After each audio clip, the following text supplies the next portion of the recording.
an Hisham ibni Urwah rahimahullahu ta'ala, dari Hisham bin Urwah, semoga Allah memberi sayang welas asih kepada Hisham. Namanya terkib khobar muqaddam, sehingga mubtada muakhirnya hamzahnya ina di fathah.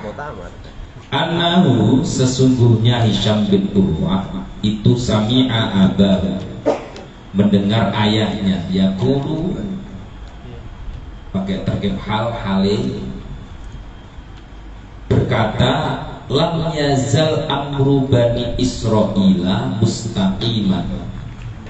Lam yazal, tidak berhenti. Kalau makna tebuireng ora gingsir.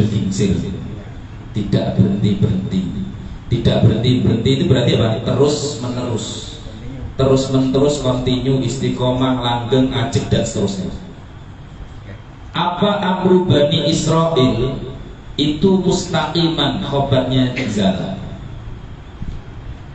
Urusan agama Bani Israel itu mustaqiman, artinya agamanya Bani Israel itu sebetulnya kontinu, istiqomah, terus gak ada perubahan dari sebelumnya sampai diturunkan oleh umat-umat yang saat itu. Lalu hatta fihim al-muwalladuna, hatta hadatha, sehingga membawa baru, fihim, di dalam Bani Israel. Siapa yang bawa baru? Al-muwalladuna, yaitu anak yang dilahirkan, berarti anak fi'il isim maf'ul, yang dilahirkan anak, ya itu. Badalnya abna'u sabayal umami, ya anak-anak dari rampasan perang. Kalau bahasa Jawa boyongan budak atau amah. Sehingga agamanya Bani Israel itu diperbaharui, direvisi oleh anak yang lahir sebab dari tawanan perang. Jadi perang dapat wanita, terus dinikah atau zaman itu apa bentuknya, punya anak. Nah, keturunan inilah yang memperbarui, merevisi, fa'ahdatsu, kemudian memperbaharuinya. Memperbarui itu bahasa santri nganyari. Apa? Nganyari. Kayak baju saya itu nganyari. Ditodong sama Ustaz Ahmad itu harus dipakai kiai di majelis. Terus ganti baju tadi di mobil. Ini adabnya orang Indonesia itu, kalau dikasih orang harus nyenengke orang yang ngasih. Jadi misalnya nggak seneng, harus yang bagus, keren, saya pakai gitu. Dan saya senang warnanya hijau, ada logo NU lagi ya. Truk gratis ya. Gratis itu cara Pak Minto, bukan gratis. Cap ratu, ratuku. Ya, luar biasa ini hadiah ini. Rumah habis dibacain selama masih ampuh. Bisa jadi belum dikasih ya? Belum. Nah, L apa M? Udah turun jam ini. Apa ketua tanbihnya dikasih, roisnya nggak dikasih, yang pelanggaran. Saya mintain maksudnya. Oke. Jadi nganyari, membaru. Fihi, di dalam ajaran Bani Israel, al-qaula, ini maf'ul bihnya, al-qaula ing qaul birra'yi, dengan pendapat. Hukum atau ajaran Bani Israel yang awalnya istiqomah, gak ada masalah, muncul generasi kemudian merubah dengan pendapatnya. Nah, kalau sudah pendapatnya itu berarti tanpa ada referensi sebelumnya. Kemudian wa adallu bani Israil, karena sudah memperbarui sehingga dia mempunyai apa namanya efek atau kiatan untuk menyesatkan. Wa adallu itu ada, kalau kalimat fi'il namanya fi'il muta'addi, transitif. Jadi fi'il itu ada lazim, ada muta'addi. Kalau ada yang baca status saya, tadi sudah saya tulis di situ. Biasanya ada yang nginceng status saya. Amal itu ada dua, ada amal yang kembali barokahnya kepada diri sendiri, itu namanya fi'il lazim. Ada amal itu yang barokahnya untuk diri sendiri dan orang lain, itu namanya fi'il muta'addi. Lah wa adallu ini fi'il muta'addi. Dan ditambahin bahasa Indonesia medankan, menyesatkan. Berarti untuk orang lain. Kalau sesat untuk diri sendiri nggak masalah. Menyesatkan itu yang repot. Kalau misalkan paham yang salah untuk diri sendiri tapi tidak diekspos, dia tidak mengajarkan orang lain, nggak masalah. Tapi kalau sudah punya potensi mengajarkan orang lain, ini bahayanya ini. Makanya dulu kalau Kiai Indonesia itu dalam berdakwah, salah satu contoh misalkan ada orang mabuk itu ditungguin sama kiai, udah mabuk aja kamu di sini, nggak usah di sana. Bila perlu kalau kurang saya beliin, tapi ditungguin supaya nggak dilihat orang lain, tidak diikuti orang lain. Dan dikasih motivasi juga, mabuk silakan, tapi jangan ngajak orang lain. Karena kalau sudah ngajak orang lain potensinya membahayakan orang. Nah, maka sesuatu kemungkaran yang memang belum bisa dicegah secara kolektif, ya secara individu, tapi tidak yang penting tidak membahayakan banyak orang. Ya kalau sudah banyak orang ini yang disebut dampak dari perbuatan itu kepada orang. Nah ini yang negatif. Wa adallu bani Israil, dia memperbarui ajaran Bani Israel dengan cara pendapatnya sendiri. Kalau sudah pendapatnya sendiri, nggak bahaya. Kalau nasihat kono sapa abahu, yaitu ayahnya Hisham bin Urwah. Wakana kola berkata sapa Hisham, wakana abi dan bapakku, wakana lan ono kono sapa abi bapakku, ono iku yaqulu dawu, bapakku berkata, ayahku berkata, as-sunana. Ini membuang fi'il iltazim, fi'il amar, maknanya netepono atau berpeganglah as-sunana, sunnah dan sunnah. Sunnah di bab awal, di bab kitab ini, sunnah itu definisi secara tradisi adalah ma wadaba alaihi muqtadan nabiyan awaliyan, sesuatu amalan yang sudah dilanggengkan, yang dikontinyukan oleh para nabi atau para wali. Kayak istighosa, zikir ini kalau definisi urfan secara tradisi itu sunnah. Malam Jumatan, malam Jumat, sholawatan, tahlilan, istighosahan, manakiban, apa lagi? Makan bersama, berjanji. Nah itu sudah dilakukan sebelumnya, bukan bid'ah itu. Versi Ahlussunnah wal Jamaah Nabiyah itu sunnah, Pak. Sunnah. Bahkan ada kiai miso aja karena sunnah muakkad. Ada cerita ya. Jadi kiai membuat hukum miso itu sunnah muakkad. Itu versi sendiri loh ya, bukan. Sebentar. Ada kronologinya. Jadi kiai pernah dibegal cerita. Dibegal oleh kiai, dipisoin. Pisaunya Jawa kan gancuk gitu. Wah asing ya. Berandanya atau begalnya itu sudah gemetaran. Karena apa? Energinya beda. Zikirnya ya batos tum ya batos jabarin.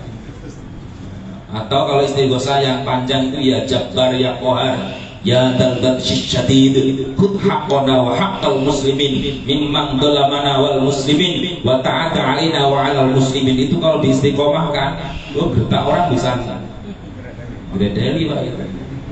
Tapi kalau kita digendak ya, tapi potongan kayak kita kalau pas sedikit kuat gentak istri tetap.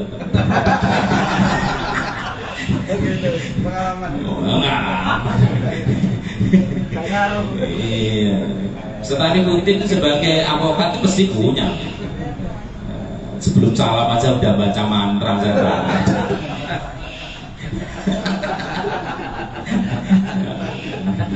Iya Mas, ya Jabbar ya Tuhan. Makanya ada orang yang amalan macan.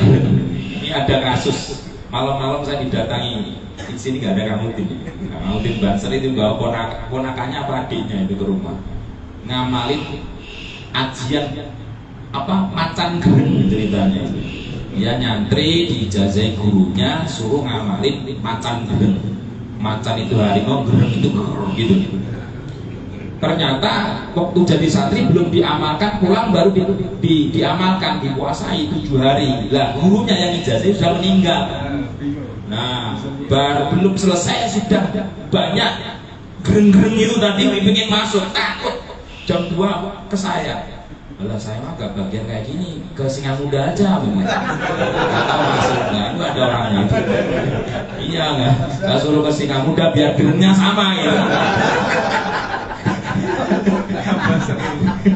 Duh, bener ini fakta, bukan bercanda, beneran ini, beneran. Gak tahu ke sana Singa Muda apa enggak. Salah sama saya dia takut. Wah, ini masalah ini. Saya itu ibarat bengkel atau servis, tahu penyakitnya tapi tidak punya alat bedahnya. Untuk sana aja. Soalnya kalau saya menyediakan alat bedah, takutnya saya nggak ganti ngaji gara-gara ngurusin bedah gitu. Makanya sekarang Ustaz Mamun yang bagian bedah-bedah udah mulai ini, tadi udah cerita dia. Jadi kalau ada orang kejinan ke Ustaz Mamun aja lah. Saya promosi Ustaz ya. Barokahnya istighosah nanti dibaca. Lu beneran gitu Mas. Jadi pak masing-masing lah ya. Jadi apa? As-sunana fa inna sunana qiyamuddin. As-sunana iltazim as-sunana as-sunnah. Istiqomahkan sunnah. Jadi tadi saya bilang misuh sunnah makan kan. Jadi kiai tadi bentak sama begal. Ya ini apa namanya misuh yang sunnah ya gini. Karena dengan misuhnya dia bisa menghentikan kemungkaran. Tapi kalau misuh kita ya bukan sunnah makan. Itu mah cuma bercanda. Oke. Fa inna sunana, maka sesungguhnya sunnah iku qiyamuddin, menegakkan agama. Man rogibaan sunati falesa mini, itu dawuh populer, sangat populer apapun bentuknya. Nah sunnah itu jangan dipilih-pilih, yang cocok aja itu sunnah, yang lain terus dianggap bid'ah, kan repot. Sunnah misalkan jangan punya jenggot terus ini sunnah yang enggak jenggotan bid'ah juga ya, ngarang-ngarang sendiri itu. Saya ketuduh tuh saat hari ini aman ya, ketua ranting Cijaras mah aman udah kayak orang Arab beneran ya, aman sunnahnya. Terus sunnah puasa Senin Kamis dianggap gak sunnah. Terus makan dengan tangan kanan, itu sunnahnya Rasul itu baik. Kita pakai baju, mengawali tangan kanan masuk dulu, terus baca alhamdulillahilladzi kasani hadza saubi la hauli wala quwwata illa bihauli wa quwwati. Itu pakai baju yang baru. Doanya itu. Nah, doanya itu. Nah, kalau punya baju baru minimal dipakai ngaji dan sholat. Nah, habis itu terserah. Yang penting besok kalau dia ditanya di akhirat pernah dipakai apa? Sholat. Nah, pernah dipakai apa? Sholawatan. Yang ngasih Al-Arif Billah gitu. Iya benar itu. Terus alunna yauma aidin anin. Wah ini gak dihisap dong jawabannya, dikasih loh enak itu. Hisapnya gampang. Jadi sunnahnya Kanjeng Nabi itu banyak sekali. Maka kalau ada satu sunnahnya Rasul terus kita yakini di dalam hati menjadi ruhaniyahnya, menjadi energi ruhani, itu yang lebih utama dibanding dengan hanya hafal literatur tentang hadisnya. Maka supaya rohaniyah kita itu ada setrumnya, kalau bahasa Jawa muruk itu nyala nyala itu ada sinyalnya gitu kan. Itu beda dengan yang enggak. Contoh, kita melakukan segala sesuatu yang sifatnya baik, mendahulukan yang kanan, dan di dalam hati kita bahwa yakin itu baginda Nabi mencontohkan, rohanianya rasanya beda.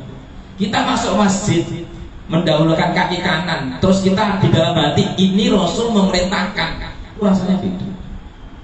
Kita mengucapkan salam kepada sesama, alaman arafta wa man lam ta'rif, mengucapkan salam terhadap orang yang kita kenal maupun yang tidak kita kenal, dan itu merupakan perintahnya baginda Nabi. Bahkan baginda Nabi menyampaikan itu salah satu bentuk amal yang terbaik di dalam Islam.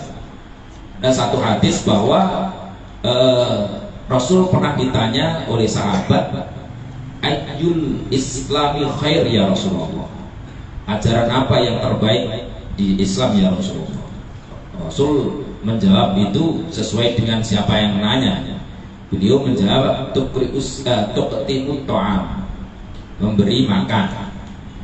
Jadi memberi makan yang pertama. Yang kedua, tuqri'u salam ala man arafta wa man lam ta'rif, membacakan salam terhadap orang yang kau kenal maupun yang tidak kau kenal. Loh, ternyata kalau kita angen-angen dawuhnya baginda Nabi itu, kita bisa melakukan di majelis seperti ini. Sahibul bed atau sahibul tempat memberi makan, ngamalin hadis itu enggak? Kasih makan es cendol, nanti kebuli Indonesia. Kebuli Indonesia itu nasi uduk. Kebuli, iyalah kebuli nasi uduk.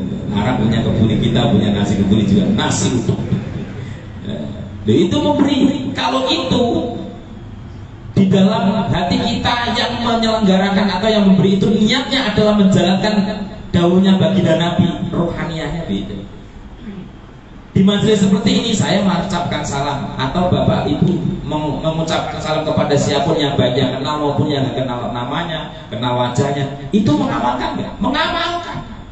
Betapa barokahnya majelis seperti ini kalau berangkatnya ada strum rohaniah dari baginda Nabi Muhammad SAW.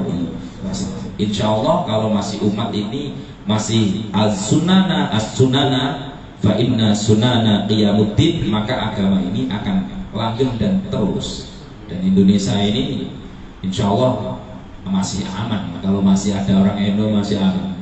Pokoknya masih ada zikir, ada sholawatan, ada ngaji kitab, masih aman. Nah, maka penting untuk menjaga itu. Bila terjadi muncul, ini kan babnya tentang bagaimana Allah mengambil ilmunya dengan cara mencabut para orang alim yang sudah diberi ilmu. Berarti kalau orang alim diambil ilmu, diambil nyawanya, ya ilmunya keambil gitu. Sehingga muncul generasi yang tanpa ilmu dia menyampaikan ilmu. Lanjut.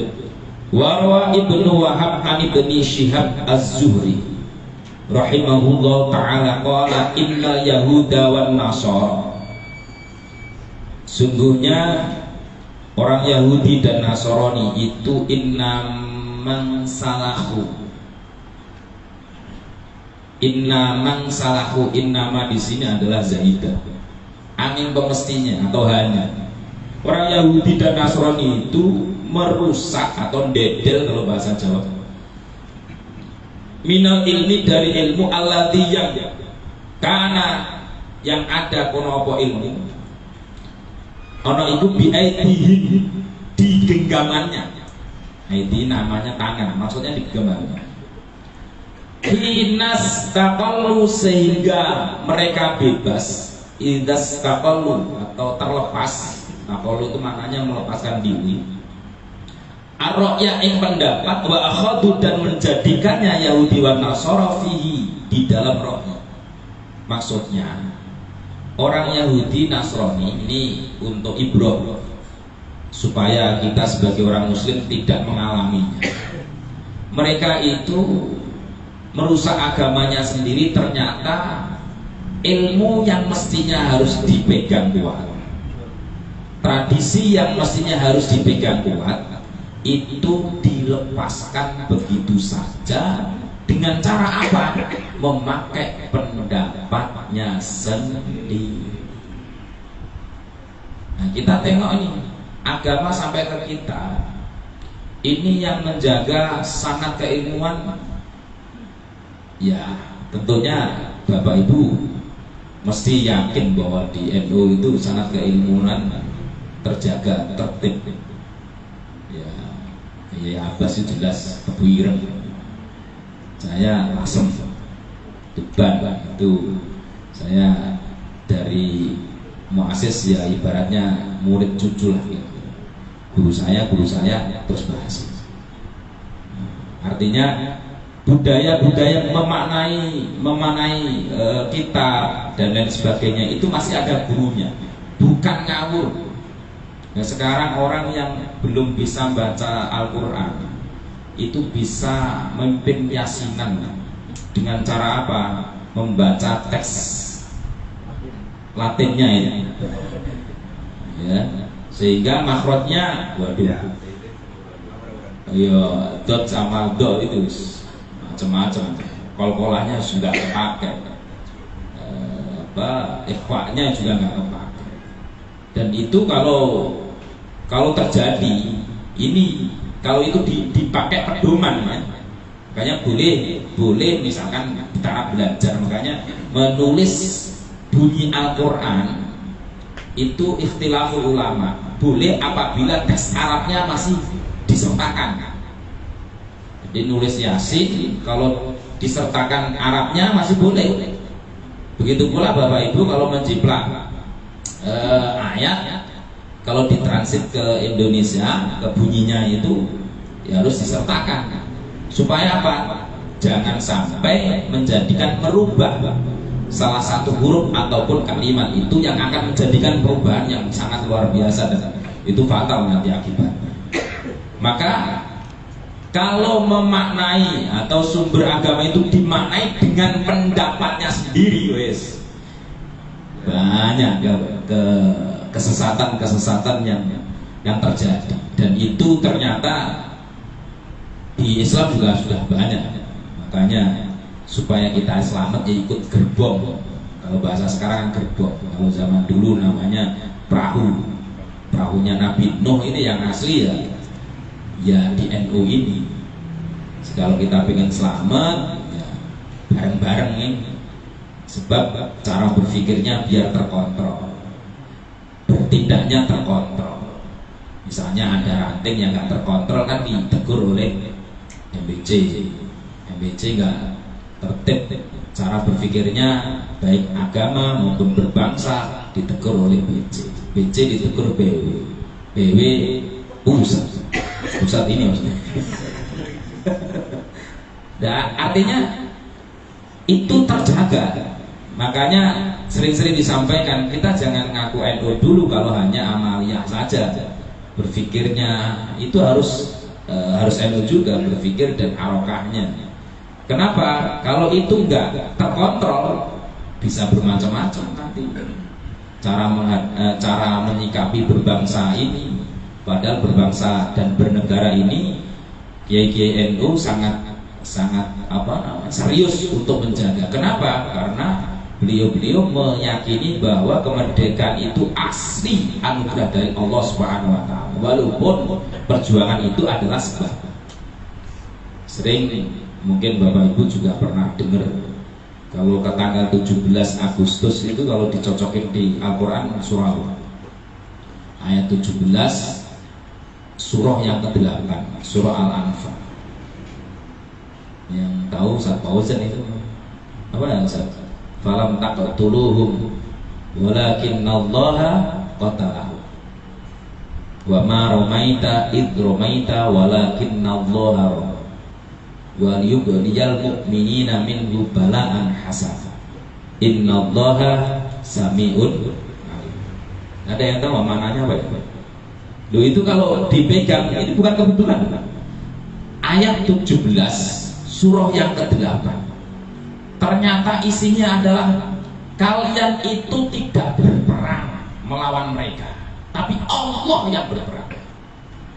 Ketika engkau melempar, memanah dan seterusnya, menumbak dengan babu runcing dan seterusnya, hakikatnya wa ma ramaita walakin Allah rama.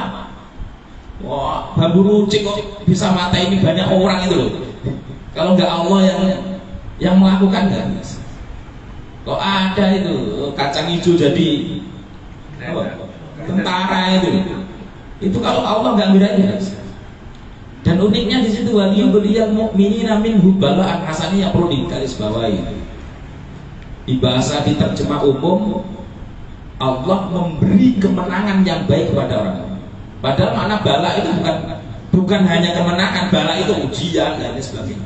Ternyata kemenangan itu ujian, kesenangan itu ujian, kesedihan itu ujian. Artinya apa? Kesedihan dan kesenangan itu akan mempunyai akibat apa? Kalau itu mempunyai akibat mendekatkan diri kepada Allah, berarti itu anugerah. Kalau itu menyebabkan jauh dari Allah, itu berarti musibah. Jadi bahagia, senang, dan sedih itu hakikatnya sama. Bahagia, sedih itu hakikatnya sama. Mau kemana setelahnya itu?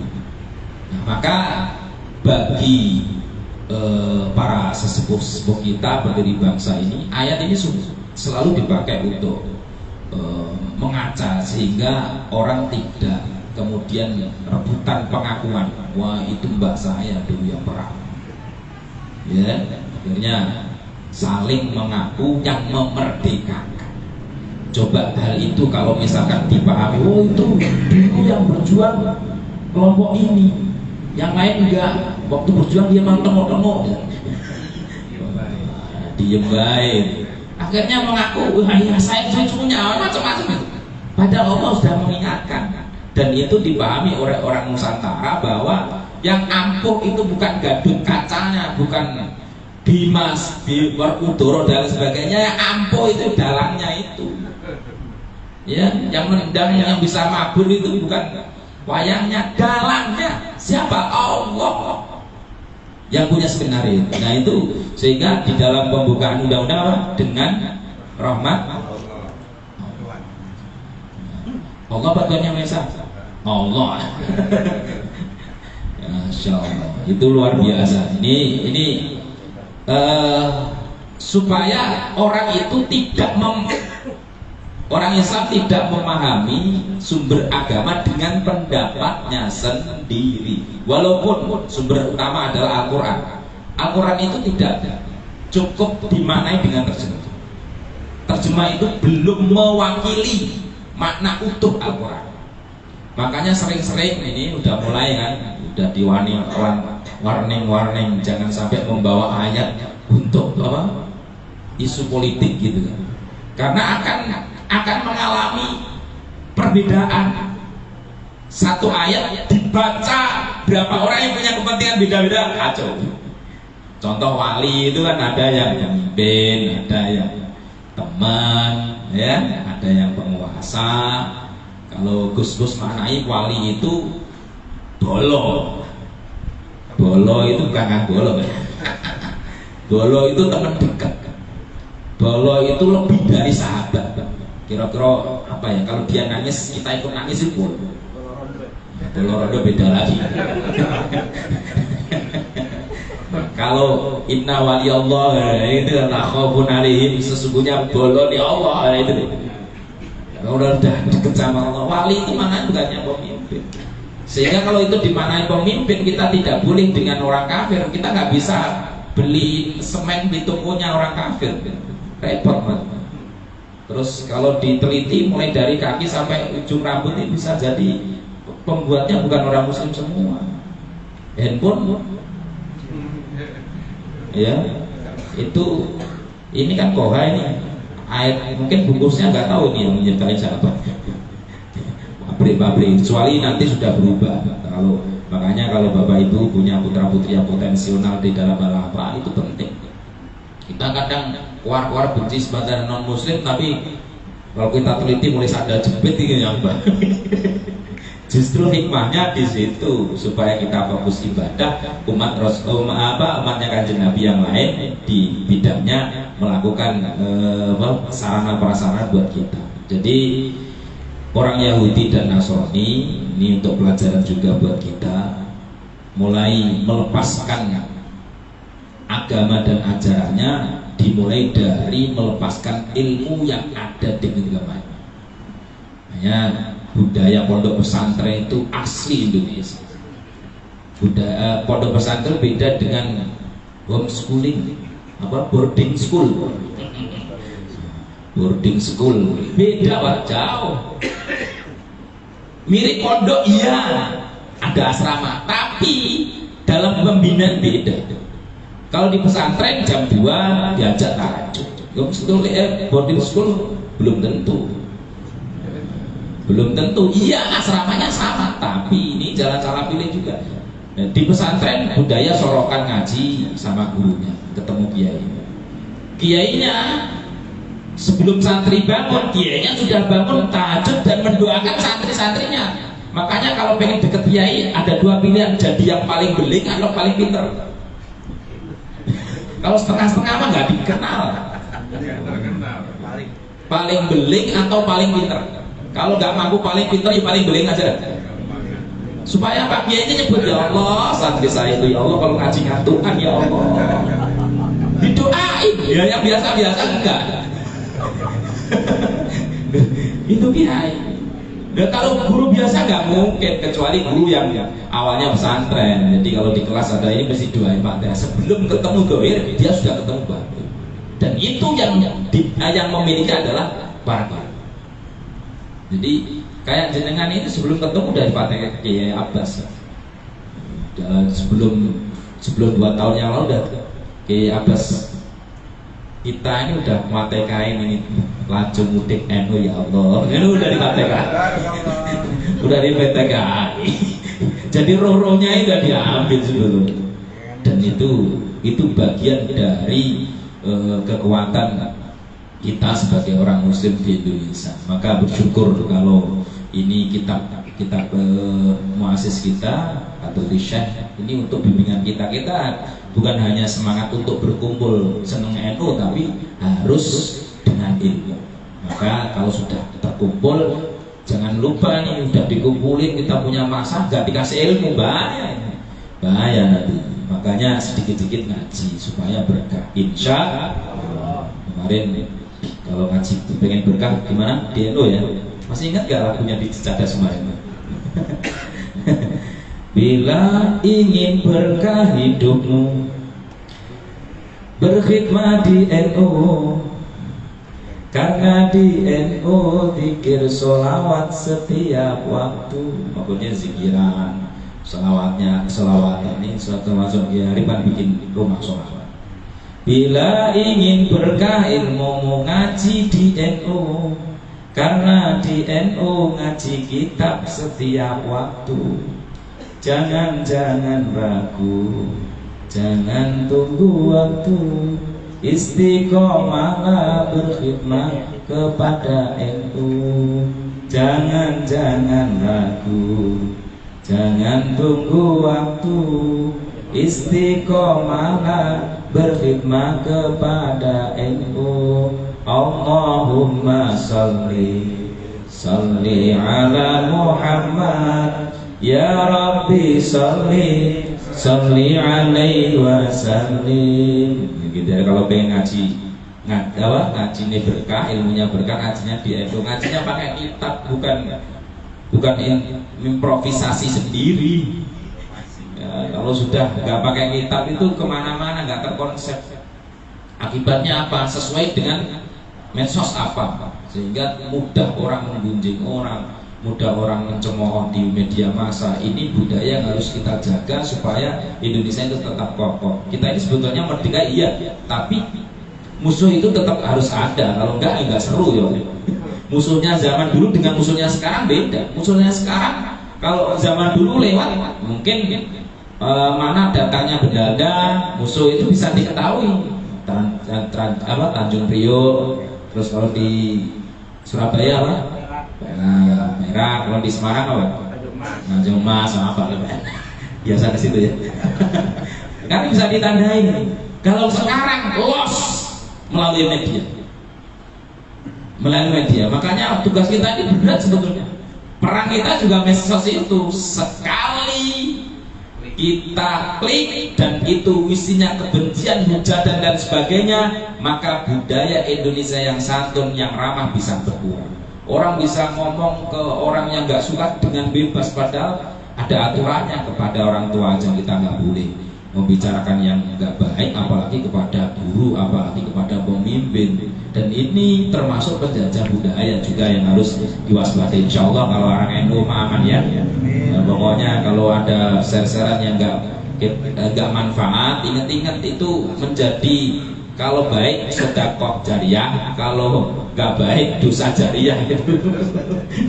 Kata siapa? Kata seran itu. Ayo bahaya. Kalau nggak ngerti rawinya janganlah ya, kira-kira gitu ya, supaya jelas gitu. Maka petikan nasihat terkait dengan agama-agama sebelumnya atau saudara kita Yahudi, Nasoro